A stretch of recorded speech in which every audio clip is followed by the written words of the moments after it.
പ്രിയമുള്ളവരെ, ഇന്ന് നമ്മുടെ ഈ അക്കാദമിക വർഷത്തിൻ്റെ ആദ്യത്തെ PTA, mother PTA, SMC, SSG എല്ലാം സംയുക്ത യോഗമാണ് നടക്കുന്നത്. ലക്ഷ്യം ഒന്നേ ഉള്ളൂ: നമ്മുടെ കുരുന്നുകളുടെ വിദ്യാഭ്യാസം, അവരുടെ വിദ്യാഭ്യാസം എത്ര കണ്ട് മെച്ചപ്പെടുത്താം. അതിനാണ് നമ്മൾ ഈ കൂട്ടായ യോഗം നടക്കുന്നത്. അവർക്ക് എന്തെല്ലാം സൗകര്യങ്ങൾ ഒരുക്കി കൊടുക്കാം, പഠനപരമായ കാര്യങ്ങൾ, അല്ലാത്ത ഭൗതികപരമായ സാഹചര്യങ്ങൾ, തികച്ചും മിടുക്കരായി നമ്മുടെ മക്കൾ പുറത്തിറങ്ങണം. അത് എല്ലാ തലത്തിലും. അതാണ് ഇന്ന് നമ്മൾ ഉദ്ദേശിക്കുന്നത്. ഇന്ന് ഈ യോഗത്തിലേക്ക് നമ്മുടെ ഉദ്ഘാടനം ചെയ്യുന്നത് നമ്മുടെ കൗൺസിലറായിട്ടുള്ള ലക്ഷ്മണേട്ടനാണ്. ലക്ഷ്മണേട്ടനെ ആദ്യമായിട്ട് ഞാൻ സ്വാഗതം പറയുന്നു. കൂടാതെ ഇന്നിവിടെ വന്നിട്ടുള്ള നമ്മുടെ വിശിഷ്ട അതിഥി സതീശേട്ടൻ.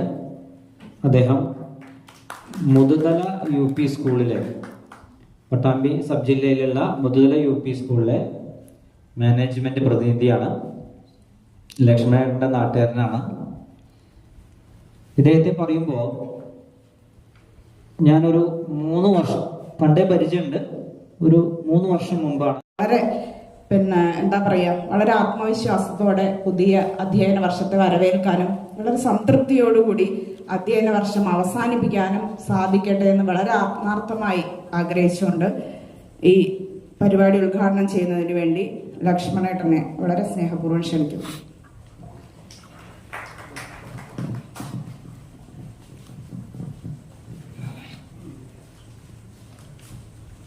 ആര്യഞ്ചിറ സ്കൂളിൻ്റെ PTA, SSG, മദർ PTA, മറ്റ് അനുബന്ധ സംഘടനകളുടെ സംഗമവും അടുത്ത കൊല്ലത്തേക്ക് നടക്കേണ്ടതിനെ പറ്റി ഒരു ചർച്ചയും ഒക്കെയാണ് ഇതിൽ വിഭാവനം ചെയ്യുന്നത് എന്നാണ് ഞാൻ വിചാരിക്കുന്നത്.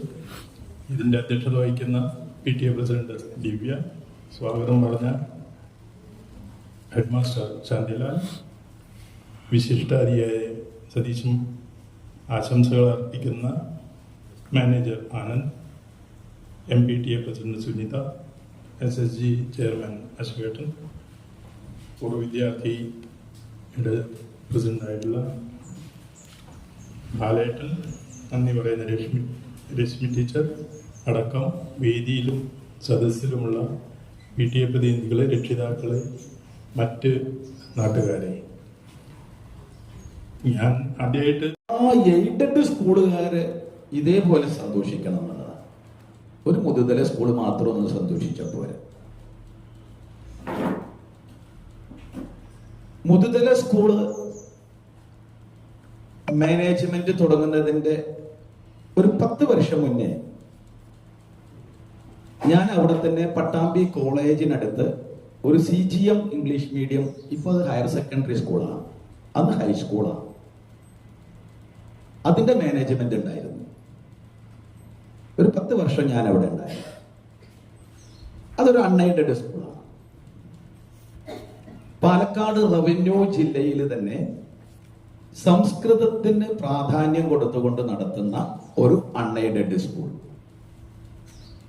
അവിടുത്തെ മെയിൻ സബ്ജക്ട് സംസ്കൃതമാണ്.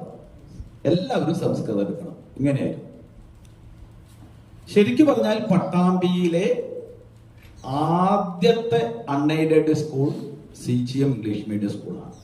പട്ടാമ്പി സബ് ജില്ലയിൽ MES, സെന്റ് പോൾസ് ഇതൊക്കെ പിന്നീട് വന്നതാണ്. അപ്പൊ അവിടെ ഞാൻ ചെല്ലുന്ന സമയത്ത് അതൊരു ചിന്മയ സ്കൂൾ എന്നുള്ള രീതിയിലാണ് ആദ്യം അത് തുടങ്ങിയിരുന്നത്. അതൊരു C. ഗോപാലൻ എന്ന് പറഞ്ഞ ഒരു വ്യക്തി, അദ്ദേഹത്തിന് ഒരു തോന്നല് ഒരു സ്കൂൾ തുടങ്ങണമെന്ന്. അത് അവിടെ ഒരു പന്തക്കൽ ഭഗവതി ക്ഷേത്രമുണ്ട്, അതിന്റെ ഒരു ഭാഗത്ത് അദ്ദേഹത്തിന്റെ കുറെ സ്ഥലമുണ്ട്, അതിലൊരു ഷെഡ് കെട്ടിയിട്ട് അദ്ദേഹമാണ് തുടങ്ങി. ഇത് ചിന്മയ സ്കൂളാണ് പറഞ്ഞു. അന്നൊക്കെ അത്രയേ ഉള്ളൂ സ്കൂളിന് പ്രശ്നങ്ങൾ, ഇന്നത്തെ പോലെയൊന്നും ഇല്ല. പക്ഷെ അദ്ദേഹത്തിന്റെ മരണശേഷം അത് ഓങ്ങല്ലൂർ ഭാഗത്തേക്ക്, നമ്മുടെ പട്ടാമ്പി കോളേജിന്റെ ഭാഗത്തേക്ക് വന്നു. അതിന് കാരണം നമ്മളെല്ലാവർക്കും അറിയാം, പട്ടാമ്പിയിൽ ഒരു വീരമണി ടെക്സ്റ്റൈൽസ് ഉണ്ടായിരുന്നു, ഇപ്പോഴില്ല. അതിന്റെ ഉടമസ്ഥൻ കാശി വിശ്വനാഥൻ, അദ്ദേഹം ആ കമ്മിറ്റിയിൽ ഒരു അംഗമായിരുന്നു. അപ്പൊ അദ്ദേഹത്തിന്റെ പഴയ ഒരു തുണി ഫാക്ടറി ആയിരുന്നു ഈ പട്ടാമ്പി കോളേജിനടുത്തുള്ള സ്കൂളായ സ്ഥലം. ഒരു ബിൽഡിങ്ങും ഒക്കെ ഉണ്ടായിരുന്നു. അങ്ങനെയാണ് അവിടുത്തെ സ്കൂൾ മാറുന്നത്. അങ്ങനെ ഈ സി ഗോപാലൻ എന്ന് പറയുന്ന ആള് മരണപ്പെട്ടപ്പോ പിന്നീട് ഉത്ഭവിച്ചതാണ് സി ഗോപാലൻ മെമ്മോറിയൽ സ്കൂൾ. അതാണ് CGM എന്ന് പറഞ്ഞു വരുന്നത്. അപ്പൊ അത് ഞാൻ 2013 ഒരു 10 വർഷം മുന്നേ എന്റെ കയ്യിൽ വന്നു. എന്നോട് അവിടെ ഒന്ന് നോക്കാൻ വേണ്ടി പറഞ്ഞു. അപ്പൊ ആ സമയത്ത് അവിടെ 108 കുട്ടികളാണ് ആകെ ഉണ്ടായിരുന്നത് ആ സ്കൂളിൽ. അന്ന് 7 വരെയാണ് ആ സ്കൂൾ ഉണ്ടായിരുന്നത്, 1 മുതൽ 7 വരെ. അന്നൊരു നിയമം ഉണ്ടായിരുന്നു, 5, 6, 7 ക്ലാസ്സുകളിൽ മാത്രം അംഗീകാരം ഉണ്ടായാൽ മതി. 1, 2, 3, 4 ക്ലാസ്സുകളിൽ അംഗീകാരം വേണമെന്നില്ല. അപ്പൊ 4 വരെ അംഗീകാരമില്ലാതെയും 5, 6, 7 അംഗീകാരത്തോട് കൂടിയിട്ട് നടത്തിയിരുന്ന ഒരു സ്കൂളായിരുന്നു. അപ്പൊ ഞാൻ അത് ഏറ്റെടുക്കേണ്ടതായിട്ട് വന്നു. അവിടെ ചില കാര്യങ്ങളൊക്കെ നമ്മൾ നടപ്പിലാക്കി. 2012 കൂടി ഞാൻ അവിടെ നിന്ന് വിട്ടു. അപ്പോഴേക്കും അത് LPക്ക് അംഗീകാരം വന്നു. നമ്മുടെ ബഹുമാന്യനായ സൂപ്പി വിദ്യാഭ്യാസ മന്ത്രി ആയിരിക്കുന്ന കാലത്ത് പട്ടാമ്പിയിൽ ഒരു MLA ഉണ്ടായിരുന്നു, CP മുഹമ്മദ്. ഇവരുടെയൊക്കെ എന്താ പറയാ സഹകരണത്തോടു കൂടി എനിക്ക് ആ സ്കൂളിനെ 4ാം ക്ലാസ് വരെയുള്ള സ്കൂളിനെ 4 വരെയുള്ളതിനും അതേപോലെ തന്നെ 8 മുതൽ 10 വരെയും ഗവൺമെന്റ് അംഗീകാരം എനിക്ക് തന്നു. അപ്പൊ അതൊരു ഹൈസ്കൂളായിട്ട് മാറി. അപ്പൊ അതോടുകൂടി ഞാൻ പതുക്കെ അവിടുന്ന് പോന്നു. അന്ന് അവിടെ 562 കുട്ടികൾ അന്ന് ഇവിടെ ഉണ്ട്.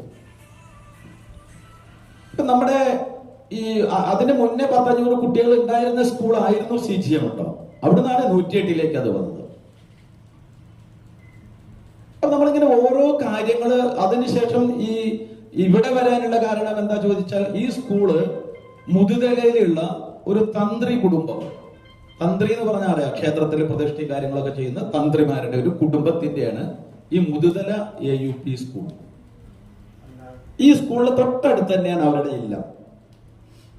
അപ്പൊ അതിലെ വ്യക്തികളും ഞാനുമായിട്ടുള്ള പേഴ്സണൽ ബന്ധമാണ്. അവരെന്റെ അടുത്ത് പറഞ്ഞു, CGM എന്ന് ഇപ്പൊ നിങ്ങൾ മാറി നിൽക്കല്ലേ, പോകുന്നില്ലേ, എന്നാൽ നിങ്ങൾ ഇത് വന്നായിട്ടുള്ളൂ. അപ്പൊ എനിക്കറിയില്ല, എന്റെ ഉള്ളില് സ്കൂളിനെ കുറിച്ചിട്ട് വല്ലാത്തൊരു സ്നേഹമുണ്ട്. സ്കൂളിൽ ധാരാളം കുട്ടികൾ വരിക, അവർക്ക് വേണ്ട രീതിയിലുള്ള നല്ല സൗകര്യങ്ങൾ ചെയ്തു കൊടുക്കുക. ഒരു സാധാരണ ഞാൻ പറയാറുള്ള ഒരു ഭാഷയുണ്ട്, ഗവൺമെന്റ് ഹോസ്പിറ്റലിൽ വരുന്ന പേഷ്യന്റ് തൊട്ടടുത്ത് വീട്ടിൽ നിന്ന് കടം മേടിച്ചാൽ പോലും കിട്ടാത്ത അവസ്ഥ വരുമ്പോഴാണ് ഗവൺമെന്റ് ഹോസ്പിറ്റലിലേക്ക് വരുന്നത്. അല്ലെങ്കിൽ കടം മേടിച്ചിട്ടെങ്കിലും പ്രൈവറ്റ് ഹോസ്പിറ്റലിൽ പോകും.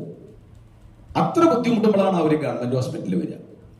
പക്ഷെ ഇന്ന് ആ സിറ്റുവേഷൻ ഒക്കെ മാറിയിട്ടോ. ഇതുപോലെ തന്നെയാണ് എയ്ഡഡ് സ്കൂളും ഗവൺമെന്റ് സ്കൂളും. യാതൊരു പാകവുമില്ല, ഗതിയില്ലെങ്കിൽ മാത്രമാണ് അവർ എയ്ഡഡ് സ്കൂളിലും ഗവൺമെന്റ് സ്കൂളിലും കുട്ടികളെ ചേർക്കുക. നമുക്കറിയാമെന്ന് തോന്നുന്നു, നമ്മുടെ നാട്ടിൽ 3 തരത്തിലാണ് സ്കൂളുകൾ ഉള്ളത്. ഒന്ന് ഗവൺമെന്റ് സ്കൂൾ, ഗവൺമെന്റ് നേരിട്ട് നടത്തുന്ന എല്ലാ കാര്യങ്ങളും ഗവൺമെന്റിന്റെ, സ്ഥലം ഗവൺമെന്റിന്റെ, ബിൽഡിംഗ് ഗവൺമെന്റിന്റെ, അവിടെ ശമ്പളം കൊടുക്കുന്ന ഗവൺമെന്റിന്റെ, എല്ലാം ഗവൺമെന്റിന്റെ. അതിന് താഴെയാണ് ഗവൺമെന്റ് എയ്ഡഡ് സ്കൂൾ. ഗവൺമെന്റിന്റെ എയ്ഡ് കൊണ്ട് നടത്തുന്ന സ്കൂൾ എന്നാണ് ശരിക്കും അതിന്റെ അർത്ഥം കേട്ടോ. അതിനാണ് മാനേജ്മെന്റ്. അതൊരു മാനേജ്മെന്റിന്റെ ആവും, കോർപ്പറേറ്റ് മാനേജ്മെന്റ് ആവാം, സിംഗിൾ മാനേജ്മെന്റ് ആവാം, ഏത് തരത്തിലും ആവാം. NSS ഉണ്ട്, MES ഉണ്ട്, SNDP ഉണ്ട്, അതൊക്കെ കോർപ്പറേറ്റ് മാനേജ്മെന്റുകളാണ്. ഇതേപോലെ ഈ ആനന്ദന്റെ അദ്ദേഹത്തിന്റെ അനുഭവങ്ങൾ നമ്മളുമായിട്ട് പങ്കുവച്ചു. എനിക്ക് തോന്നുന്നത് അത് കൃത്യമായിട്ട് അനുഭവമാണ്, പരിചയമാണ്. കാരണം പുറമേ നിന്ന് നമുക്ക് കാര്യങ്ങൾ കാണാനും അഭിപ്രായം പറയുവാനും എളുപ്പമാണ്. അതിനുള്ളിൽ ഇറങ്ങി ചെല്ലുമ്പോൾ അതിന്റെ ബുദ്ധിമുട്ടുകൾ കണ്ടെത്താനും അതിനെ തരണം ചെയ്യാൻ എന്തൊക്കെ ചെയ്യാം. ഒരു കാര്യം അദ്ദേഹം ഉറപ്പിച്ച് പറഞ്ഞതിനോട് ഞാൻ 100% യോജിക്കുകയാണ്. നമ്മൾ അധ്യാപകരും നാട്ടുകാരും രക്ഷിതാക്കളും മാനേജ്മെന്റും ഒറ്റ മനസ്സോടെ ഒരു ലക്ഷ്യത്തോടെ നമ്മൾ പ്രവർത്തിക്കുകയാണെങ്കിൽ സംശയമൊന്നും വേണ്ട, ഒരുപാട് മുന്നോട്ട് പോകാൻ നമുക്ക് കഴിയും. പത്രം നമ്മളുടെ ഈ പ്രദേശത്ത് നിന്ന് കഴിഞ്ഞ 100ാം വാർഷികത്തിൽ ഒരു പരിധിവരെ നമ്മൾ ഉദ്ദേശിച്ച കാര്യങ്ങൾ ഭംഗിയായി നടത്താൻ നമുക്ക് സാധിച്ചു.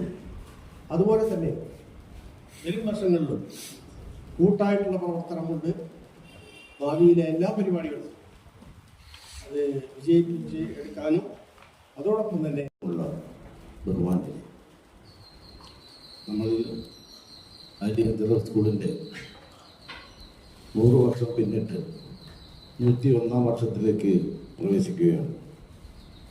കഴിഞ്ഞ കാലഘട്ടങ്ങളിൽ നിന്നും വ്യത്യസ്തമായിക്കൊണ്ടാണ് 101ാം വർഷത്തേക്ക് നമ്മൾ പ്രവേശിക്കുന്നത് എന്ന് പറയാതിരിക്കാൻ നിർവാഹമില്ല.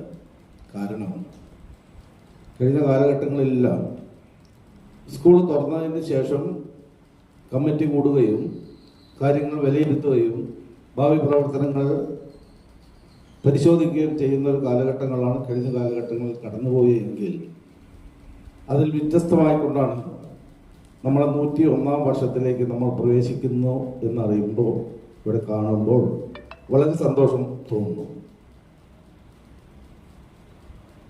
ഞാൻ ഈ വിദ്യാലയത്തിൽ 62-63 കാലഘട്ടങ്ങളിൽ പഠിക്കുന്ന സമയത്ത് 862-63 കുട്ടികൾ ഉണ്ടായിരുന്നു. അന്ന് 7ാം ക്ലാസ് വരെയുള്ള കാലഘട്ടം. പക്ഷേ മറ്റൊരു കാലഘട്ടം വന്നപ്പോഴേക്കും കൊഴിഞ്ഞ് നമ്മൾ 200ന്റെ പക്കത്തേക്ക് എത്തി. ഇപ്പൊ അടുത്ത കാലം വരെ പരിശോധിക്കുമ്പോൾ 200ന്റെ അടുത്ത് വരെ എത്താനുള്ള സാഹചര്യങ്ങളുണ്ടായി. ചെയ്യുമ്പോൾ സൂക്ഷിക്കേണ്ട കാര്യങ്ങൾ, ജലഗതാഗതം ഉപയോഗിക്കുന്ന കുട്ടികളുടെ സുരക്ഷ സംബന്ധിച്ച കാര്യങ്ങൾ, ഇതെല്ലാം സ്കൂൾ തലത്തിൽ അവലോകനം നടത്തി വേണ്ടത്ര സുരക്ഷാ മാനദണ്ഡങ്ങൾ പാലിക്കപ്പെടുന്നുണ്ട് എന്ന് ഉറപ്പുവരുത്തേണ്ടതാണ്. കുട്ടികളുടെ സുരക്ഷയെ മുൻനിർത്തി സ്കൂൾ കെട്ടിടത്തിന്റെ ഫിറ്റ്നസ് വളരെ പ്രധാനപ്പെട്ടതാണ്. ബന്ധപ്പെട്ട തദ്ദേശ സ്വയംഭരണ സ്ഥാപനത്തിൽ നിന്ന് ഫിറ്റ്നസ് സർട്ടിഫിക്കറ്റ് ഉണ്ടെങ്കിൽ മാത്രമേ ക്ലാസുകൾ നടത്തുവാൻ കഴിയൂ. സുരക്ഷ മുൻനിർത്തി സ്കൂൾ പരിസരം വൃത്തിയാക്കേണ്ടതും അപകടകരമായ സാഹചര്യങ്ങൾ ഒഴിവാക്കേണ്ടതുമാണ്. സ്കൂളിൽ സുരക്ഷിതവും പ്രചോദനപരവുമായ ഒരു പഠനാന്തരീക്ഷം ഉണ്ടായിരിക്കേണ്ടതാണ്. വ്യത്യസ്ത നിലകളിലുള്ള പഠനാനുഭവങ്ങൾ കുട്ടികൾക്ക് ഉണ്ടാകുന്നതിന് വേണ്ടി ഓരോ കുട്ടിക്കും ഉപകാരപ്പെടുന്ന തരത്തിൽ പഠന വിഭവങ്ങളും അടിസ്ഥാന സൗകര്യങ്ങളും ഓരോ സ്കൂളിലും ഒരുക്കേണ്ടതാണ്. ഭിന്നശേഷി കുട്ടികൾക്ക് പ്രത്യേക പരിഗണന ലഭിക്കും.